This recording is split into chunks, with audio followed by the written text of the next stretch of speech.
ஒரு முக்கியமான விஷயத்தை பற்றி இப்போ நான் உங்ககிட்ட ஷேர் பண்ண போகிறேன்.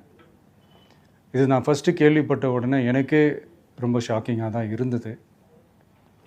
இப்போ நான் பேசிகிட்ருக்கிற இந்த நேரத்தில் தமிழ்நாட்டில் இருக்கிற நம்ம யாருக்குமே ஓட்டு போடுற உரிமையே இல்லைன்னு சொன்னால் நம்புவீங்களா? நான் நீங்கள் உட்பட யாருக்குமே அது இல்லை. நான் பயமுறுத்துறேன்னு நினைக்காதீங்க, அதுதான் நிஜமும் கூட. கொஞ்சம் ஏமாந்தால் நம்மளை மாதிரியே இன்னும் லட்சக்கணக்கான பேருக்கும் இதே நிலைமை தான். ஓட்டு போடுற அந்த உரிமையே இல்லாத மாதிரி ஒரு நிலைமை வந்தாலும் வரலாம்.